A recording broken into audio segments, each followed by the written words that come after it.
అక్కడ నేను నుంచునే ఉండాలిగా, పర్వాలేదు. యా, సో ప్రసన్న కుమార్ గారు, విత్ యువర్ పర్మిషన్ నేను ఆయన కొన్ని క్వశ్చన్స్ అడుగుదాం అనుకుంటున్నాను. ఓకే, సో వైరల్ క్వశ్చన్స్ ఇవాళంతా వైరల్. మీరు ఏదో కాంటెస్ట్ పెట్టారు కదా, చెప్పకపోతే 5,000 ఇవ్వాలి, యా 50,000 ఇస్తాను వదిలేసి నాకు ఏం పెట్టకండి. కొంతమంది దగ్గర మేము డబ్బులు తీసుకోవాలనుకున్నాం, మేము అంత డబ్బు మనుషులం కాదండి. సో ఆయనలో ఉన్న ప్రేమ కూడా మీకు కనిపిస్తుంది కదా. యా, సో క్వశ్చన్స్ ఏంటి అంటే, ఫస్ట్ మిరాయి సినిమాలో ఒక పాన్ ఇండియా స్టార్ నటిస్తున్నారు అని చెప్పి మాకు న్యూస్ వచ్చింది. ఎవరు ఆయన?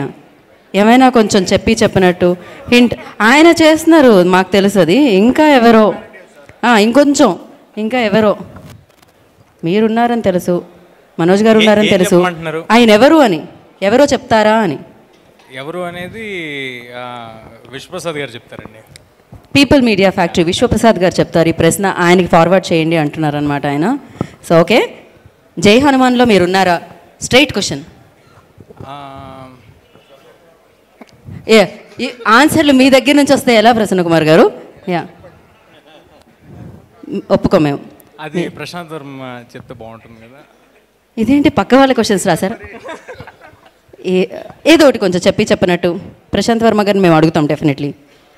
ఏమంటారు మీరు? ఏంటిది? జై హనుమాన్ అను, అది తను అనౌన్స్ చేస్తే బాగుంటుంది అంటే మీకు అర్థమైంది కదా.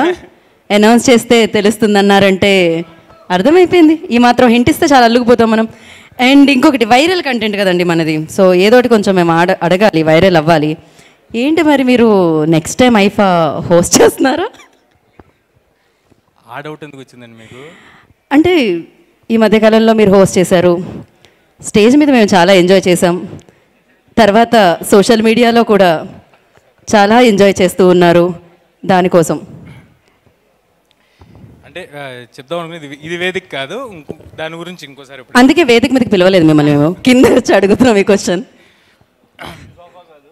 ఇది సోఫా.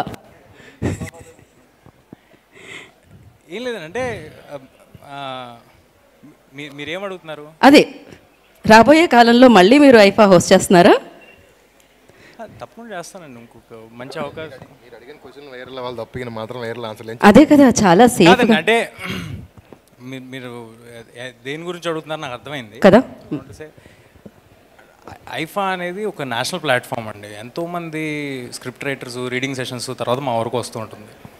అండ్ మోర్ ఓవర్ ఏదైతే చూసారో అది ఆ క్లిప్స్ అన్ని కట్ చేసినాయి. ఫుల్ వీడియోస్ ఉంటే ఎవరికి చూసుంటే అలాంటి ఉద్దేశం ఏం రాదు. బట్ అయినా అవి రానా గారు క్లియర్గా నా మీద వేసిన జోక్స్ అందరికీ అర్థమైంది కాబట్టి it was taken in a fun way. అది నా మీద వేసిన జోక్స్ కాబట్టి. నేను అందరి హీరోలతో చిన్నప్పటి నుంచి పనిచేస్తూ ఆ పెరిగాను, నాకు చాలా క్లోజ్ రిలేషన్ ఉంది అందరితో. ఎందుకు ఎవరినైనా లో లైట్లో అలా మాట్లాడదామనే ఆలోచన కూడా నాకు ఎప్పుడు రాదు. It is a clear misunderstanding అంతే. మీకు వచ్చేసింది కదా, మీకు కావాల్సింది. మాకు కావాల్సిన క్లారిటీ వచ్చేసింది మాకు. అదే నన్ను వదిలేసేయండి please. Thank you so much. And yes, ఎవరిని ఉద్దేశించింది కాదు, ఆ వేదిక ఇందాక చెప్పారు దాని వెనకాల చాలా ప్రాసెస్ ఉంటుంది అని చెప్పి. థ్యాంక్ యూ తేజ గారు, thank you so much for your cooperation. And ఇప్పుడు హ్యాండ్సమ్ హీరో మాట్లాడారు కదా, ఇప్పుడు బ్యూటిఫుల్ యాక్టర్స్ మనం వేదిక